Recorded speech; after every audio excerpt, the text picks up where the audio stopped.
She's in here with us, my friend. The infectious disease clinic in any hospital is a very dangerous place. So, you can imagine how I felt when I had my first experience with the Dearth Mercy Hospital's infectious disease clinic. I worried about a lot of things once I started working in such a bizarre setting. After seeing things like the roadkill-eating man and Dollface just in my first week, I knew that things were going to get increasingly gruesome and dangerous.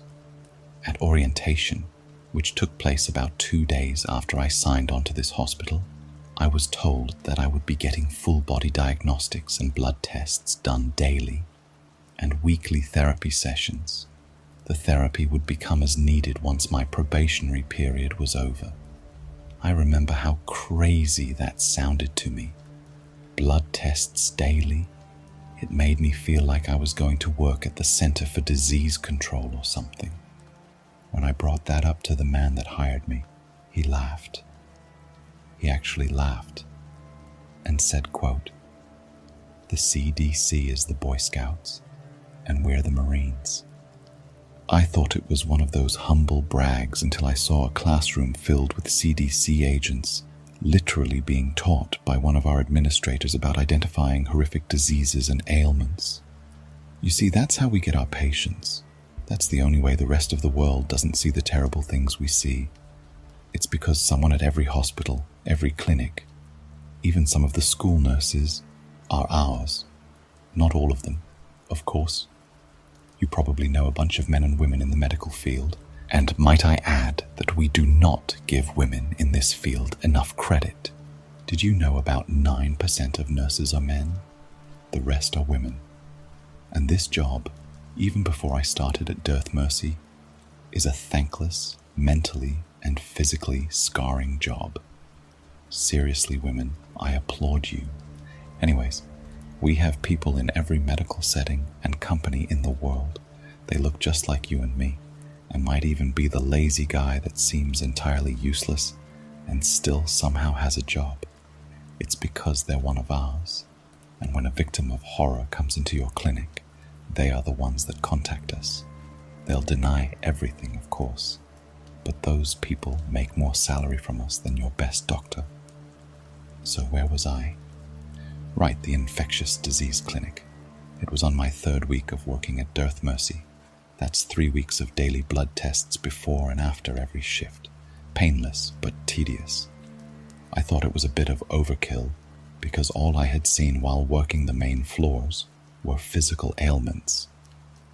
I'm not quite ready to talk about my rotation on the psych ward. That messed me up. So I'm seeing things like the group of teenagers that accidentally summoned Asnafu, which is apparently some kind of succubus that drains men dry. And I mean, drains them. Apparently, what started as a really good time ended with red fluids coming out of places no guy wants to see blood coming out of. Just weird things like that. Then came the infectious diseases. Archie was still my mentor at the time. It was my last week under him, and we saw a patient whose mouth was getting wider and wider. It was spreading so fast that we could literally watch the skin in the cheeks splitting apart, and his lips had started to curl upwards. It was incredibly painful for the patient, as you can imagine. It was a Joker smile like the movie, but without the scars, as the wounds were still open and getting worse. The first thing we did was glove up, of course, and begin to clean the wounds. It was difficult because of the saliva and blood mixing together. It just seemed like the cleaning rags we were using couldn't absorb enough of the wetness. We had to insert a drain tube into the patient's mouth to keep them from swallowing any more blood, as per the doctor's orders, since he was too busy on another patient to come straight in. So we cleaned and wiped and did our best to keep the patient's mouth from splitting further, but so much damage was already done that the splitting had reached halfway to his ears, which made him a sobbing, drooling mess that moaned in agony. Then I heard a sniffle, and I reflexively stepped back. Archie. did not. He must have thought it was a crying sniffle. The patient sneezed with a loud cry of pain, and several things happened all at once. His mouth tore all the way to the ears with a sound like, well, I don't know. It's hard to explain how skin sounds being ripped, maybe like wet Scotch tape. The sneeze rocked his head forward, then back, and the pain caused him to black out. The sneeze also sent blood and mucus flying forward into Archie's face. In hindsight, we should have been wearing masks, face shields, or better PPE gear, but normally we just wear gloves when dealing with intake patients who aren't showing signs of obvious disease. You might be wondering why, when we deal with the insane things we do, we wear so little protective gear. The general idea is these other natural things don't usually abide by standard laws. If something wants to get you, it simply will through your protection. That, and we thought this was something along the lines of what we handle every day, a cursed person, place, or thing, and those aren't generally contagious. It may seem obvious now, but a lot of times these horrors have a method to them. They aren't just chaos, as you would think. It's usually a cause and effect. But in the end, this was on us. On Archie, really. He was the trainer. He should have known what to look for, as it was only my 3rd week. Archie fell back onto the floor and started wiping his face clean of the blood and snot. I dove to the sink and soaked some paper towels to hand him. I started dropping them onto him as fast as I could, and they made a soft plop sound, one after another. And he was wiping himself off quickly, then discarding them beside him.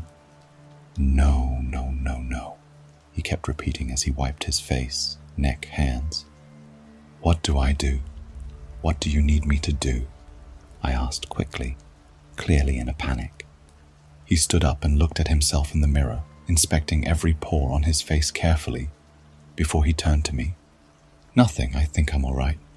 Did any of it get on you? He asked. I shook my head. No, I'm fine. Are you? Maybe you should get checked out, he said back sharply. It didn't make any sense when just a moment ago his face was splattered in blood. No, really, it all got on you, I said, sort of my way of saying if anyone should get checked it would be him. He cursed and spit into the sink. No, I'm fine. Go to the 5th floor, go get checked out. I'll take care of the patient. I didn't have any standing, still just my 3rd week, so I did what I was told. The 5th floor, underground mind you, the entirety of Dearth Mercy Hospital is underground, was for viral, bacterial, and other natural infections. This was where all testing was done. I had never actually been to this floor, as every blood test I had done was administered by the tester for my main floor. Each floor has a tester that checks people in and out of every shift via blood tests. Then we get the full body diagnostics when we leave to make sure nothing visible or invisible latched onto us during our shift. When I got to the reception, I was pleased to see one of the guys I had met on my first day. Hey, Jones, right? I asked. He looked up, then smiled wide. Not too wide, thankfully. Alec. Duffy. Duff. I laughed. Alec Duff, yeah? Hey man, how are ya? How's Dearth Mercy treating you? He asked. I gave him the look. He nodded with big eyes. Bro, I feel that hard. This place is insane. I don't know what I expected when I took this job, but this wasn't it. He seemed to just now realize I wasn't here to chat. Oh, are you all right? Did you need something? I shrugged a little bit. I'm not sure. My trainer got blood on him and sent me here to get tested. Jones looked at me with the same odd look I would have given him. That doesn't make much sense, but all right. Give me a second, I'll have someone test you. Thanks, Jones. He nodded once more, then picked up his desk phone. I sat, looking at my hands, looking at the white tile floor and the pristine room around me. and couldn't help but imagine some of those blood and snot particles getting onto my skin. Maybe I inhaled something. Maybe it got trapped in the wet of my eye and I just hadn't felt it. A million maybes crossed my mind, and I felt my heartbeat start to pick up. Thankfully, a door nearby opened and someone in a full white oxygen-inflated suit came out. It didn't make me feel better to see that, but at least I was getting tested. "Hold your left arm out and turn it over," they instructed. I did so. They slowly set a blank white card over my arm. It was a little cold and damp, so it took the shape of the underside of my arm. I didn't feel a thing. Then a green line appeared on top of the card. The person peeled it off and set it in a bag, then handed me the bag. "You're clear," they said, then returned through the door they had come from. "All good, man," Jones said. "Take that to your supervisor and they'll clear you." I sighed in relief, felt my heart rate go back to normal. "Thanks, Jones," I said back. As I reached for the door, he called out, "Hey, maybe send your trainer in. If he's training you, he should have known to get tested." I agreed and went back to my main floor, still holding that bagged clear card in my hands.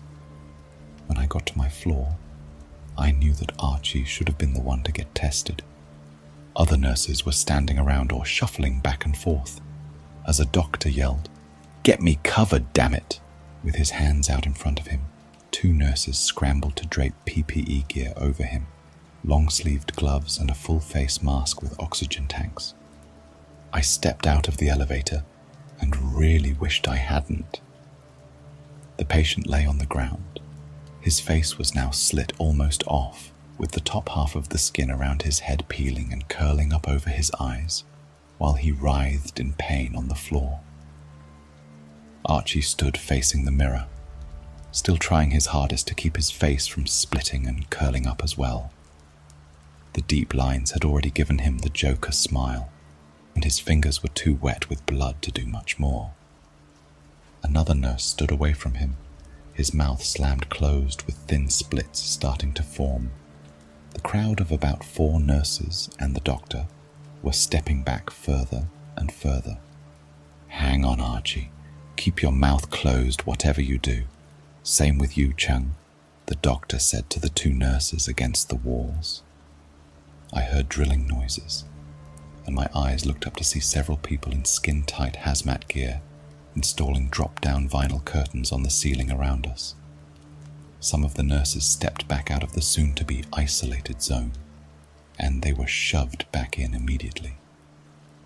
I was outside of the zone, since the elevators were back far enough. "The patient," Chung said, trying to keep his mouth closed. The doctor shook his head. "Don't worry about him. I'm going to save you first, then Archie, and the patient if I can. Damn it! Am I secure yet?" he shouted. One of the nurses tapped his shoulder and slid a small white bag forward towards the 2 nurses. "You're good." The doctor, with his secure face mask on and sealed bodysuit, rushed forward. He grabbed Chung's face immediately and opened his mouth to look inside. I couldn't hear it because of the vinyl, but I saw blood drip down Chung's cheeks. The doctor opened the bag and pulled out 2 of the same cards that had just gone on my arm. He slapped them onto each side of Chung's face. They turned black immediately. But this apparently was part of the solution too, because Chung stopped moaning in pain and looked better. He went to touch his face, but the doctor smacked his hands away. "Leave them, and for God's sake, don't touch your eyes." The other nurses then slid in a gurney through the vinyl. The doctor helped Chung onto it and covered him with a see-through vinyl that zipped and sealed him off entirely. The doc then sprayed the entire gurney down and slid it back out of the containment zone. I watched as the men in skin-tight hazmat suits rushed him into the elevator. One stayed behind as the other went down. The doc went to Archie and spun him around.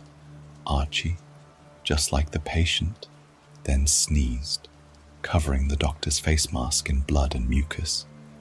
The doctor didn't even jump.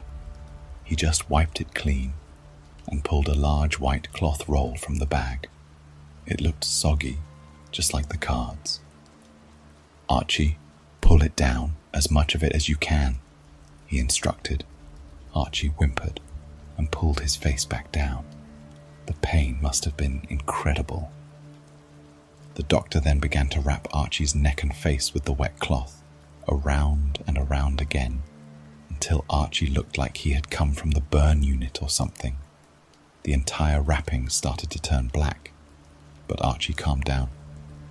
And as the next gurney went in, the doctor repeated the process, sending Archie to the elevator as well. Only the patient remained. The skin around his head and face had peeled all the way up to the crown of his head. He had stopped moving or making noises. The doctor knelt beside him and checked his pulse. "It's there." Jesus, this guy. He looked at the white bag, then shook his head and motioned for another gurney. Without covering him with the same wet cure-all material he had used, the doctor sealed up the patient, sprayed the gurney down, and slid him out. He and Archie rode the elevator down to 5 together. The doctor then sprayed himself and every inch of the contained area. After a few minutes, he pulled out another white card, held it up, waved it around, looked at it, then took off his mask and stepped out of the zone. He sighed as he began to discard the protective gear.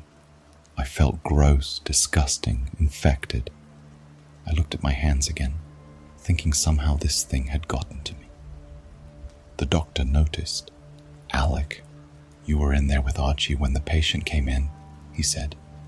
"Did you get anything on you?" "No," I said back. "No, and I got tested anyways, but Archie..." I didn't know what to say. I didn't want to throw him under the bus for not getting tested himself. The doc nodded. "Archie did the right thing. He had you tested and called a code. If you had stayed around him, you would have gotten it too. Cheng, stupid bastard, tried to help the patient before we could cover him. Anyways, I know you're new here. Just remember, self-preservation comes first. The patients are second." And that was it. That was my first experience with the infectious disease part of Dearth Mercy. I visited Archie afterward. He was fine, thankfully, with very small, hardly noticeable scars at the corners of his mouth. Cheng didn't even get scars since they had gotten to him in time.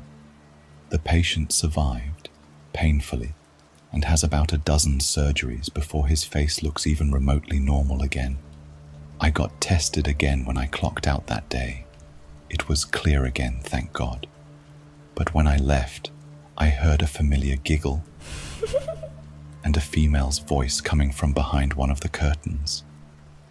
And here we are again, with everyone looking at us. Oh, I wonder if that cute nurse is here. Maybe he can cut me off your stupid face this time.